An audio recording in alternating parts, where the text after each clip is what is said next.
Hello everybody! Today we're starting Harry Potter and the Deathly Hallows.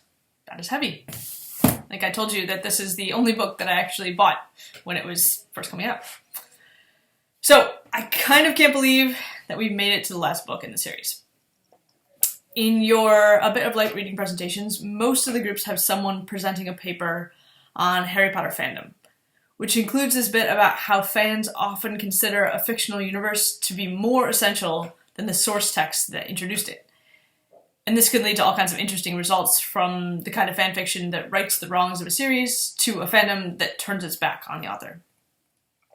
But the reason I was thinking about this scholarly article as we approach the end of the original series is that nearing the end, even of a series that's nearly 4,000 pages long, signals the finiteness of the source text that somehow created a fictional universe that feels infinite.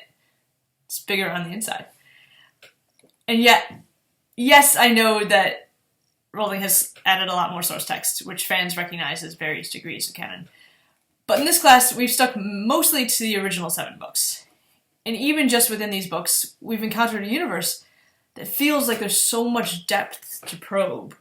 Like it's only at random that we're getting particular details, because there are countless other details just to the right or just to the left, and we could keep looking around forever.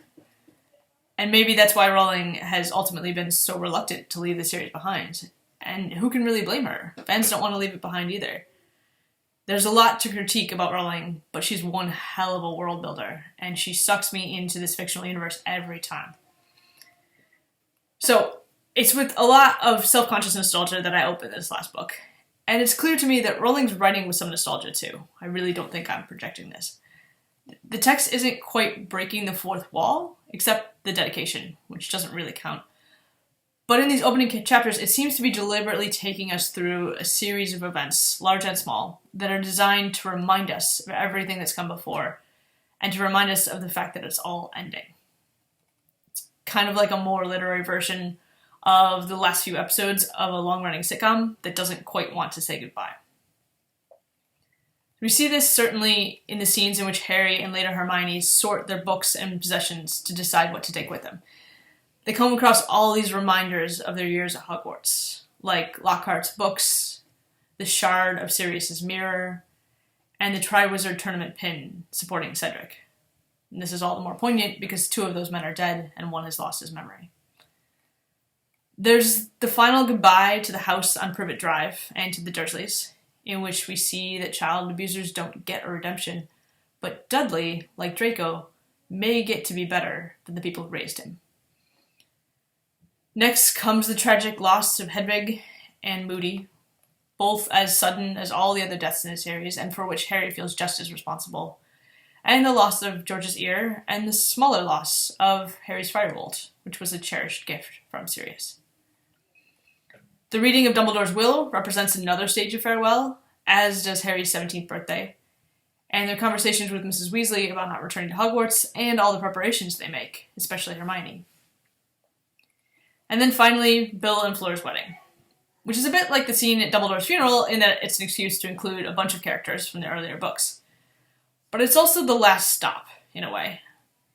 In the final line of The Half-Blood Prince, Harry called the wedding one last golden day of peace left to enjoy with Ron and Hermione, which was prescient, as it turns out.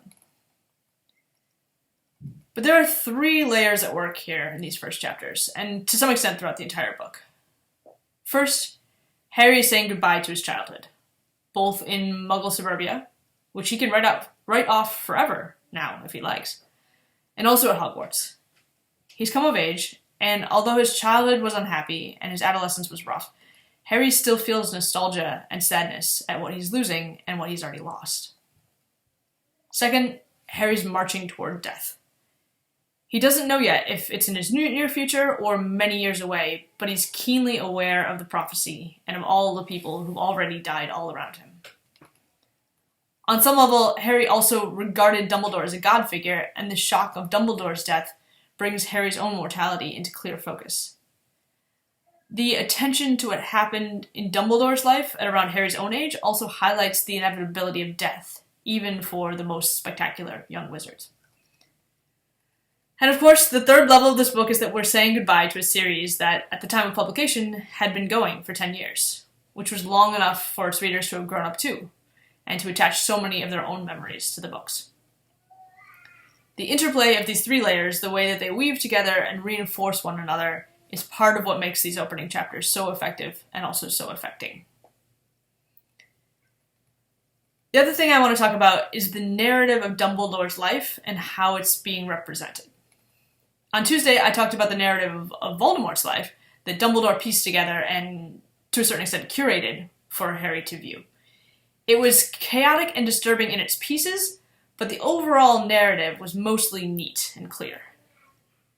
Though I encouraged you to consider the ways in which the narrative could not be considered objective or complete, and Dumbledore himself warned that he was often connecting the dots with conjecture, Harry showed no signs of taking this story at anything other than face value.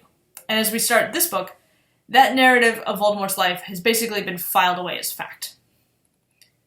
So this is a stark contrast to the narrative of Dumbledore's life, which Harry suddenly realizes he knows basically nothing about. The most complete biographical information that we've seen about Dumbledore up to this point is literally his chocolate frog card in the first book, which is one more reminder that teenage Harry is still not that great of a narrator because he's not that curious about other people. But I'm not here to have a go at Harry's narrative perspective. My point is that all of a sudden, he's taking in a lot of information about Dumbledore's life all at once.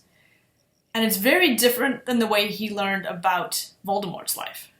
Instead of a streamlined narrative of chronological memories, delivered in a virtual reality style with Dumbledore providing commentary, Harry's getting a messy deluge of competing claims, delivered in print form and in drunken elderly gossip form. And Harry doesn't like this very much.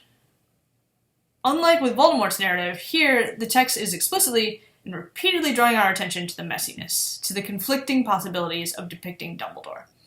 And Harry is not here for this uncertainty and ambiguity. When he's talking with Elphias Dodge, the text says, "Didn't Dodge understand Harry's need to be sure, to know everything?"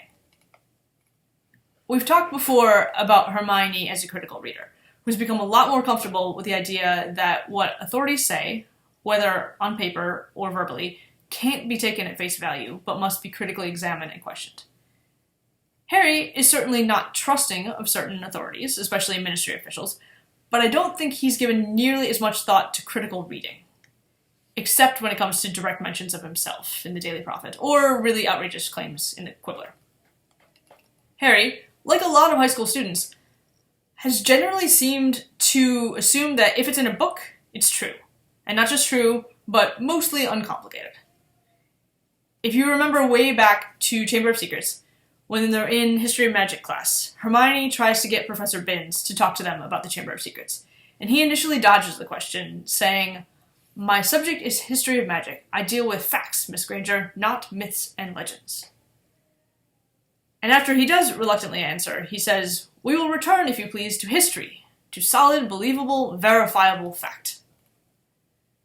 The bulk of Harry's Hogwarts education, and a lot of primary and secondary education in the real world, takes this approach.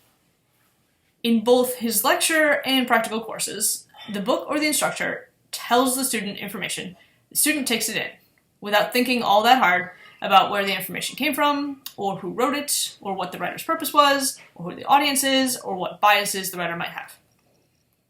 And this is especially concerning in the wizarding world because there's little evidence that there are procedures in place to ensure that written texts are accurate. While everyone seems to understand that the Quibbler is full of Xenophilius Lovegood's personal conspiracy theories, the leading paper, the Daily Prophet, is often little more than a tabloid, guilty of promoting conspiracy theories and propaganda. There appear to be no journalistic standards, nor any mechanism for fact-checking this widely read news source. And books may be no better. It's not clear how the publishing industry or the physical production of books works in the magical world, but there's evidence to suggest that editorial standards may be lax. Just look at Lockhart's series of plagiarized adventure memoirs. The only trace of any sort of rigorous standards for written text that I've noticed in the whole series appears in Dodge's obituary of Dumbledore, where he writes that Several of his papers found their way into learned publications such as Transfiguration Today, Challenges in Charming, and Practical Potioneer, which suggests that there may be peer-reviewed scholarly journals, or at least trade publications, in the wizarding world. But to return to Harry, Harry's had lots of chances to pull back the curtain and recognize the importance of thinking critically about what he reads. Lockhart's books were an early example, all the way through to the Half-Blood Prince's Marginalia. But he's never seemed to apply what he learns to written text as a whole.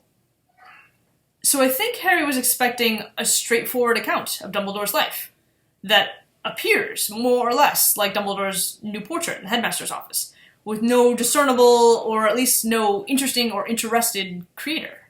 Just solid, believable, verifiable facts. Instead, Harry gets two competing biographers, working in two totally different genres. First, there's Alpheus Dodge, Dumbledore's old school friend, who writes Dumbledore's obituary for the Daily Prophet. Although it's a newspaper, Dodge's piece is in the tradition of hagiographies, which are the idealized biographies of saints, historically usually written by men about men. So in that tradition, Dodge's obituary is uncritical of Dumbledore, lavishing praise on him and glossing over what Auntie Muriel later calls the sticky patches. Dodge's writing vacillates between reverence for a great leader and icon and a more personal love for his friend that seems to verge on romantic love at some points.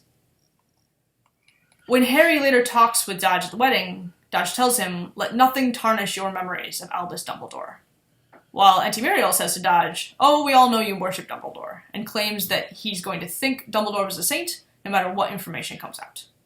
So that's Dodge's genre, the hagiography. By contrast, there's Rita Skeeter, celebrity muckraker, whose genre is gossip column or tabloid writing, primarily a woman's genre, which she is applying now to a longer memoir, 900 pages long and finished just a month after Dumbledore's death.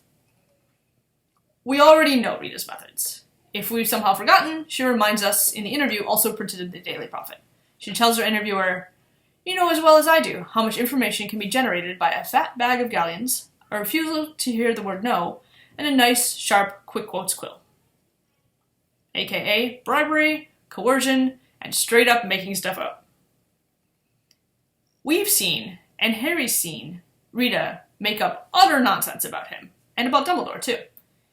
Even in the course of this interview, Rita teases a chapter on Harry and Dumbledore that, incidentally, provides some of the only textual evidence I found that Rowling really did think of Dumbledore as gay prior to her announcement, in that Rita seems to be smearing Dumbledore in a specifically homophobic way, implying that Dumbledore took an unnatural interest in the teenage boy, Harry Potter. That and Grindelwald simply conjured a white handkerchief from the end of his wand and came quietly. Thank you for that, Rita. Anyway, the bottom line is that Harry knows that Rita is full of it. He has first-hand information with her total fabrications. So my question is, why does Harry, Dumbledore's man through and through, get so thrown by this? Is it the actual content of these two competing narratives from Alpheus Dodge and Rita Skeeter? Or is he uncomfortable that this isn't the sort of clear narrative that he had for Voldemort? Or is it just a really bad time to be feeling any uncertainty about Dumbledore, given that Harry's only hope for defeating Voldemort is to trust in what Dumbledore told him to do? As always, I am interested to hear your thoughts.